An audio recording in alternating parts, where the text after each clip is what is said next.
اعوذ باللہ من الشیطان الرجیم، بسم اللہ الرحمن الرحیم۔ السلام علیکم، کیسے ہیں آپ سب لوگ؟ امید ہے کہ سب خیریت سے ہوں گے، اپنے گھروں میں خوش اور آباد ہوں گے۔ اللہ تعالیٰ آپ سب کو اپنے گھروں میں خوش رکھے، آباد رکھے، صحت کے ساتھ، زندگی کے ساتھ، آپ کے بچوں کو آپ کے سینے کی ٹھنڈک بنا کے رکھے۔ کبھی کسی کو اپنے بچوں کا، اولاد کا غم نہ دکھائے اور اپنوں پیاروں کو وہ تکلیف میں نہ دکھیں۔ اللہ تعالیٰ تمام بیماروں کو شفائے کاملہ عطا فرمائے۔ ہماری تمام بچیاں جو گھروں میں بیٹھی ہیں رشتوں کے لیے، اللہ تعالیٰ ان کے لیے بہترین رشتے اللہ تعالیٰ ان کو زندگی کے ساتھی دے، جو اچھے نصیب کے ساتھ، خوشیوں کے ساتھ، اولاد کی نعمت کے ساتھ اپنے گھروں میں آباد رہیں۔ بیٹیاں اپنے گھروں میں آباد ہوں تو ماؤں کے سینے بڑے ٹھنڈے رہتے ہیں، باپوں کے سر بڑے مطلب مطمئن رہتے ہیں، باپ کا سر اونچا رکھتی ہیں بیٹیاں، اور بھائیوں کو کا فخر ہوتی ہیں بہنیں، اور بہنوں کا مان ہوتے ہیں بھائی۔ اللہ نے بڑے خوبصورت رشتے بنائے ہیں۔ میں جب یہ سوچتی ہوں تو یقین مانے دل بھر آتا ہے کہ اتنا مان، حالانکہ میرے تینوں بھائی مجھ سے چھوٹے ہیں اور مطلب میرے ہاتھوں میں پلے ہوئے ہیں، میں نے ان کو گودوں میں اٹھایا ہوا ہے۔ بے شک میں خود بھی چھوٹی ہوتی ہوں گی، لیکن میں گود میں لے کے بیٹھتی تھی، اپنے بھائیوں کو بہت پیار کرتی ہوں، اور سب کو بہنیں کرتی ہیں اپنے بھائیوں کو بہت پیار۔ لیکن میں بے شک 2 بار کی MPA، پاورفل پولیس مین بھی تھا، سب کچھ، لیکن ذرا سا کوئی مسئلہ یا کوئی ہوتا تھا نا تو بھائیوں کو فون، کہ بھائی کہتے تھے نا آپا پریشان نہ ہو، ہم آ رہے ہیں۔ تو ایک عجیب سا بھائیوں پہ مان اور وہ ہوتا ہے پیار، کہ میرا ایک بھائی بول سن نہیں سکتا، لیکن یقین مانے ایسا ڈھال بنتا ہے وہ، اس کی یہ کمی جو ہے اللہ نے طاقت اور مطلب ذہانت کے بدولت زیادہ ان کو دے دیا ہوتا ہے سینس۔ میرے بھائی ماشاءاللہ، اللہ ان کو سلامت رکھے، ایسے ڈھال بن کے کھڑے ہو جاتے ہیں۔ اتنے پیارے سارے ریلیشن ہیں اللہ نے جو بنائے ہیں، اور بیٹی کی حیثیت سے، ماں کی حیثیت سے ہیں یہ اپنی اولاد کے لیے۔ اپنا شوہر جو ہے وہ آپ کا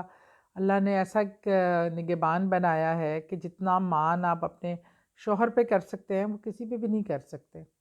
اور میاں بیوی کے رشتے میں تو ایک چیز ہوتی ہے کہ جتنا یہ پیارا اور کلوز ریلیشن شپ ہے، یہ نازک بھی اتنا ہوتا ہے۔ اگر دلوں میں میل آ جائے، دل خراب ہو جائیں، تو پھر اس رشتے میں، کیونکہ باقی تو رشتے اللہ کے بنائے ہوتے ہیں، یہ رشتہ بھی اللہ کا، لیکن ظاہری بات ہے آپ اس کو چھوڑنے کا اختیار اور رکھنے کا اختیار بھی اللہ نے دیا ہے۔ لیکن میاں بیوی میں لڑائی ہو تو سب سے زیادہ سیلیبریٹ شیطان کرتا ہے، اور میاں بیوی پیار محبت سے، خوش اسلوبی سے جب ایک دوسرے سے محبت سے بیٹھتے ہیں تو اللہ تعالیٰ ان کو دیکھ کے مسکراتے ہیں۔ تو دنیا میں آنے والا پہلا رشتہ بھی میاں بیوی تھے، آدم علیہ السلام اور اماں حوا ہماری۔ بہرحال اس لیے اللہ تعالیٰ نے ان رشتوں میں بہت ان کی اہمیت اور بہت خوبصورتی ہی پوری دنیا میں رشتوں۔ دیکھیں ہماری اٹریکشن دنیا میں رہنے کی کیا ہوتی ہے؟ ہمارے اپنوں کی۔ ہائے مجھے کچھ ہو جائے گا، میں اپنے ماں باپ کو کیسے چھوڑ کے جاؤں گی، میں اپنے شوہر کو کیسے چھوڑ کے جاؤں گی، میں اپنے بچوں کے بغیر، میرے بچے میرے بغیر کیسے رہیں گے؟ مطلب یہ چیزیں ہمیں دنیا میں اٹریکشن دیے رکھتی ہیں، کھینچ کر رکھتی ہیں۔ آپ پیسہ دولت سب چھوڑ کے جانا آسان ہوتا ہے، لیکن اپنے رشتوں کو چھوڑ کے جانا سب سے زیادہ مشکل ہوتا ہے۔ بہرحال یہ تو دل کی باتیں کر لیتا ہے انسان۔ اور بلکہ میں کل گئی ہوئی تھی جہلم، ہمارے بہت پیارا ہمارا داماد ہے سلمان، اس کے والد کا انتقال ہو گیا تھا، اور وہ وہاں پہ وہ بڑا سڈن ڈیتھ، اور بہت ہی اچھے انسان تھے، میرے ہمسائے بھی رہے وہ بہت سال دبئی میں۔ تو لیکن مجھے جس طرح بیوی رو رہی تھی، جس طرح بیٹیاں باپ کو اور بیٹے باپ کا سینے پہ لگ لگ کے، تو میں وہی کہہ رہی تھی کہ یہ جا رہا ہے، اللہ نے اس انسان کو بھیجا اپنا وقت پورا کر کے واپس جا رہا ہے، لیکن ایسا کیا لے گیا کہ سب اس طرح رو رہے ہیں، پورا خاندان بلک رہا ہے، کیونکہ بہت ہی اچھے اخلاق اور محبت والے انسان تھے۔ تو وہ رشتے ہیں جو رلاتے ہیں، وہ پیار ہے باپ کی حیثیت سے جو انہوں نے اپنی اولاد سے کیا، وہ پیار ہے جو شوہر کی حیثیت سے انہوں نے اپنی بیوی سے کیا، اور وہ اپنے بہن بھائیوں کا لیے جو بھائی بہنوں کا بھائی تھا، اور اس طرح سب ایک ہمارے سے ریلیشن تھا، اتنا عزت اور رسپیکٹ والا، وہ ہمیں رلا رہا تھا۔ تو بہرحال یہ رشتے، یہ پیار اور اچھا گزارا ہوا وقت آپ کو رلاتا ہے۔ بہرحال جماعت الثانی کا آغاز ہو چکا ہے۔ کل میں اتفاق سے چاند کو میں نے نکلتے بھی دیکھا، اور ماشاء اللہ بڑا خوبصورت چاند تھا، بڑا کلیئر۔ اور پھر میں نے سوچا کہ یہ بھی بہت مبارک مہینہ ہے، میں سب مہینے ہی میرے اللہ کے ہیں اور بہت مبارک ہیں، لیکن میرے رسول کریم صلی اللہ علیہ وسلم کی نسبت سے کچھ مہینوں کو خاصی اہمیت حاصل ہے، اور ہم یہ دیکھنا چاہیے کہ کیا ایسے عملیات ہم کر سکتے ہیں ان دنوں میں کہ جو اللہ ہمارے لیے آنے والا برکت کا مہینہ کر دے۔ آغاز خاص طور پہ کسی بھی مہینے کا آغاز اگر ہم اچھے طریقے سے کریں تو اس سے ہم بہت کچھ حاصل کر سکتے ہیں۔ اس مہینے کے پہلے 7 دن بہت ہی خاص ہوتے ہیں، وہ عبادت کے پوائنٹ آف ویو سے بھی، اسی لیے پہلے 7 دن کا میں ایک بہت ہی خوبصورت وظیفہ لے کے آئی ہوں۔ ایک تو جو روٹین بنائیں ویسے بھی اس مہینے میں پہلے 7 دن میں بالخصوص کثرت سے درود پاک کی، اس کے بعد کثرت سے سورہ کوثر کا چلتے پھرتے آپ ورد کیجئے، چھوٹی سی سورہ ہے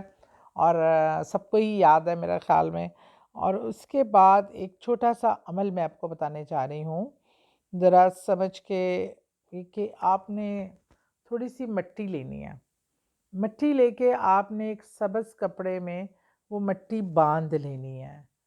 اور کیونکہ مٹی کو آپ اگر ویسے پکڑیں گے تو وہ گرے گی، آپ کے ہاتھ کو گندا کرے گی، اور لیکن کیونکہ ہماری اپنی بنیاد مٹی سے بنی ہے، یا آپ نے اس پیش نظر رکھنی ہے کہ یہ ہم انسان اس مٹی سے بنے ہیں، تو ہماری اوقات اس مٹی سے زیادہ نہیں ہے میرے رب۔ آپ نے وہ مٹی گرین کپڑے میں باندھ کے رکھنا ہے، اور آپ نے 7 روز یہ عمل کرنا ہے کہ رات کا وقت، دوپہر کا وقت، صبح کا وقت، جو آپ کو سوٹیبل رکھتا ہے، جو نماز کے بعد آپ نے 70 بار، یا نماز کے ٹائم کے علاوہ بھی آپ ایک وقت مقرر کر کے اس پہ بیٹھ جائیے ڈیلی ایک بار،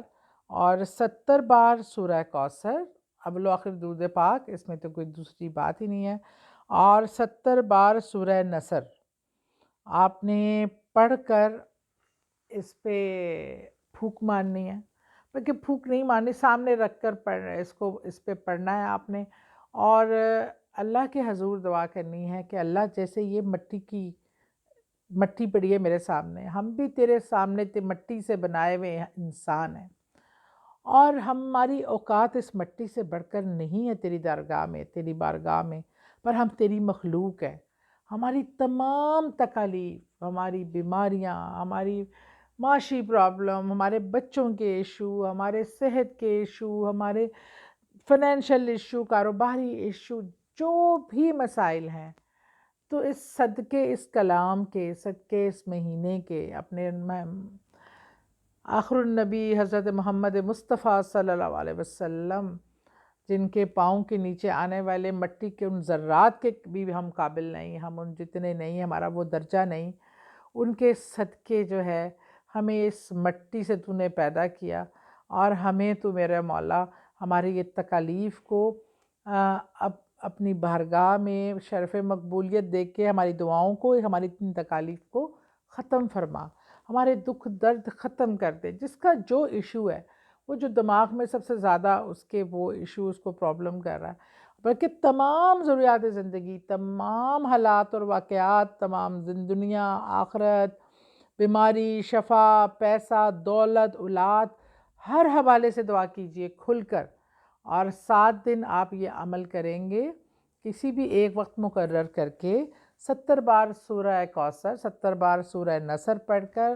آپ نے اول و آخر درود پاک پڑھ کر اللہ سے یہ بارگاہ میں یہ دعا کرنی ہے۔ 7 دن جب یہ آپ کا عمل پورا ہو جائے گا، آپ نے اس مٹی کو کسی بھی بہتے پانی میں بہا دینا ہے، اور انشاءاللہ تعالیٰ جیسے وہ مٹی پانی سے بہہ جائے گی، اس طرح آپ کے زندگی سے دکھ اور الم، پریشانیاں اور پرابلمز بھی بہہ جائیں گی۔ اور اس کو ضرور کیجیے اور مجھے ضرور اس کا فیڈ بیک دیجیے گا. دعاؤں میں یاد رکھیں اپنے، جب دعا اپنے لیے کریں تو میرے لیے بھی تھوڑی سی دعا کر دیا کریں، دنیا اور آخرت کی دعا. Thank you.